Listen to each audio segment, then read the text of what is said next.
Now let us do the DC analysis, Q point and load line estimation, followed by AC analysis, small signal modeling of a MOSFET. We will start to introduce how to analyze a DC biased MOSFET. To make you aware about the simplicity of DC analysis of MOSFET as compared to the BJT. A question is design the circuit, that is determine the values of RD and RS, right? So that the transistor operates at ID this and VD this. So this is the Q point they already given to us. The NMOS transistor has VT N is equal to 0.7 volt, mu and COX parameter into this, which is the Kn prime. L is equal to 1 micro and W is 32 micrometers. Neglect the channel length modulation, it means we can take a lambda is equal to 0. So what we can do here, we can see we have this value, we have this value, we have this value VD, sorry, we have VD, right? And we have ID, and we have to find RD and RS.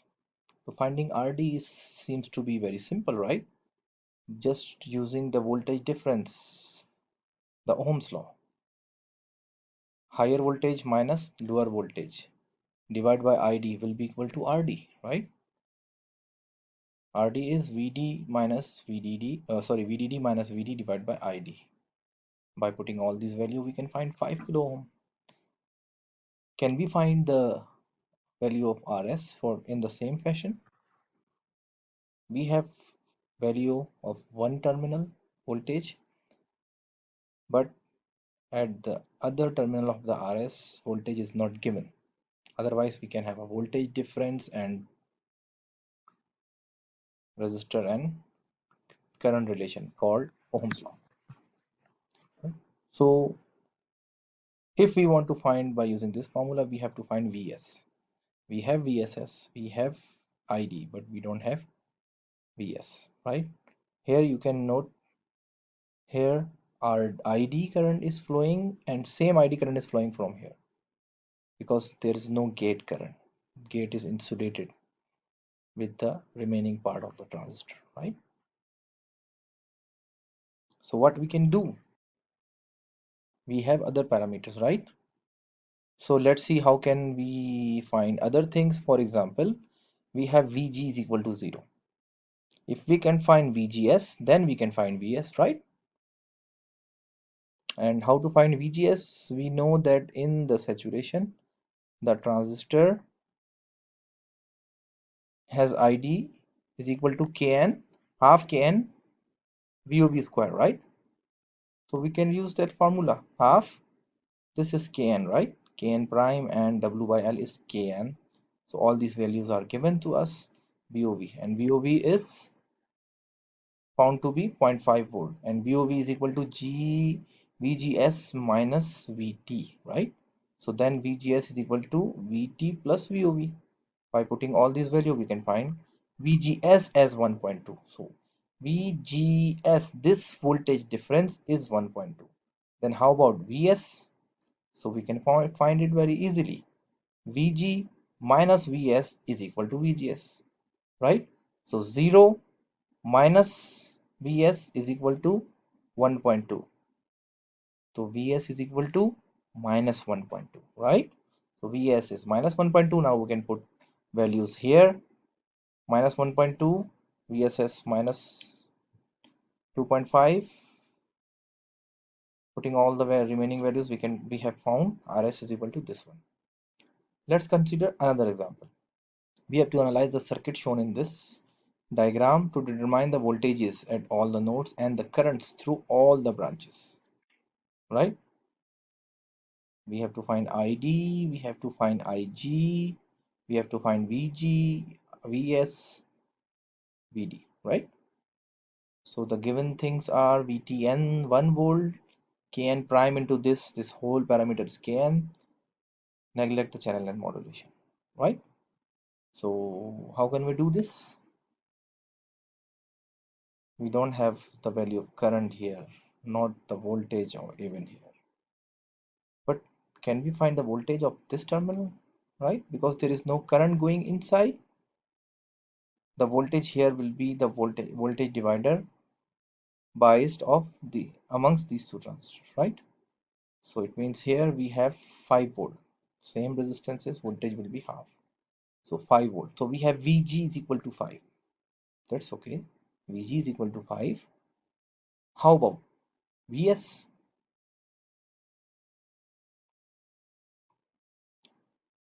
Right? So Vs would be, for example, if you have the value of ID, then ID into Rs is Vs, right?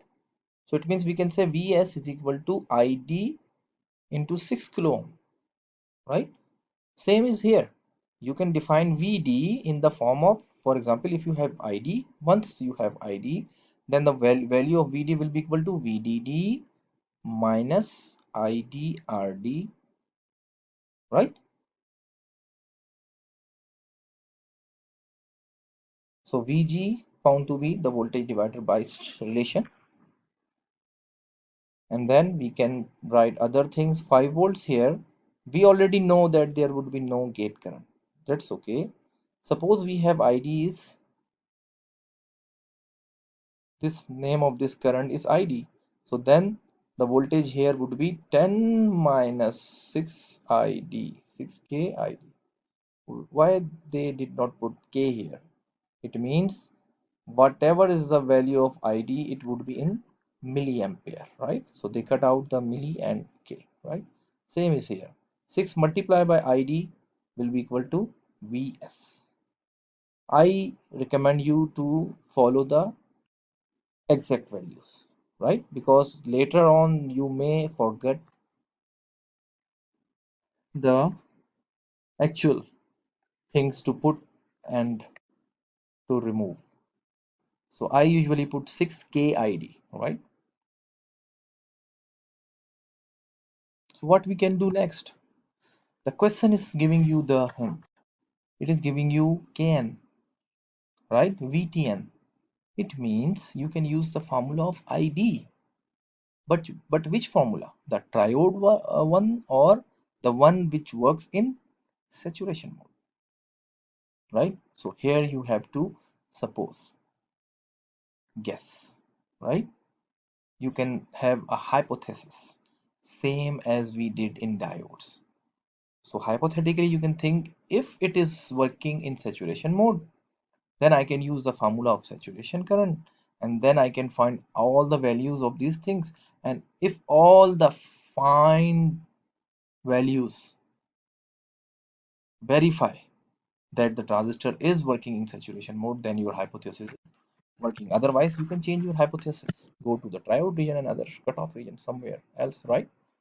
So suppose, so here they write what I said, VGS is equal to VGS. So VS, VG. So VGS is 5 minus 6 ID, right? So suppose we are having in the saturation region. So then saturation region equation said that ID is equal to half Kn VOV, and VOV is equal to VGS minus VT, right? Why I put VGS minus VT? Because I have given the value of VTN, and by implanting the values of VGS here, I can have only one parameter unknown, ID and ID, right? So after putting this value, a quadratic equation is formed for ID. If we solve that quadratic equation, two solutions occurs, right? So we can take one by one and see if one of them is coming with practical logic or not. So for example, if we select 0.5 milliampere, then 0.5 multiplied by 6, right? Why we don't use milli? because we also neglect K here. So it will be the value of Vs. So it means Vs is 3 volt if we use 0.5 milliampere. So if 3 volt Vs, Vg is 5, then Vgs is what? 5 minus 3 is 2, right? And which is greater than Vtn, right? So it means this is working in saturation region for this value, but we have another value as well. So let's check it first and then decide. So if I find Vs by using this value of ID, it comes to be 5.34. So 5.34 Vs, 5 Vg, so Vgs will be minus 0.34, right? So it is impractical because this much current belongs to saturation region, and your VGS is coming to be that it is in the cutoff mode, right? So this is impractical, redundant solution, and this is the one which is working fine. And we can check VGS is this one, which is greater than VTN. It means VGS satisfied the condition of saturation. So is the 0.5 milliampere, right? So now we can find the remaining, which is VD. VD is 10 minus 6 into 0.5, the milliampere value of the current. So VD is 7 volts. So if, because VD is also greater than VOV, right? VD, basically we can say VDS, right? VDS 7 minus 3 is 4, and 4 is greater than what? VGS minus VT, 2 volt. So we are in the saturation region. VDS should be greater than or equal to VOV, remember, to be in the saturation region. So all the values are saying that we are in the saturation region. It means our hypothesis worked and we have finished the analyzation of this circuit. How about this one? Design the circuit. So it means we have to find the values so that the transistor operates in saturation with this and this. Let the enhancement type PMOS transistor having VTP is minus 1 volt, right? It means our gate voltage should be more negative than this value, right? Or if we take the magnitude of VG and VTP, VGS and VTP, then VGS magnitude should be greater than VTP magnitude, right? And this is the K parameter, channel length modulation, we have to neglect it. What is the largest value? The another question is, what is the largest value that RD can have while maintaining saturation region operation, right? So we can solve our question for these values first, and then we can see how much this RD can be maximized to be in the saturation region, right? More than that value can drag it out from the saturation region, right? So what we can do, VD is given, ID is given, right? VS is given, VS is plus 5 volt, right? So how about VSG? In the case of PMOS, we use VSG, not VGS, right? So VSG is 5 minus what? VG. So now our question is giving us a hint that we can use the formula of ID, right? It's already said that it should be in the saturation region, so we can use the formula for saturation, which is ID is equal to half Kn VOV square, right? Half Kn VOV square, right? This whole part is Kn, right? So after putting all the values, VOV found to be 1 volt. Remember, this VOV would be in negative, right? So magnitude means we are working with the same formulas as used for NMOS, right? And then what is VOV? VOV is VGS minus VT. right? So Vt is given V over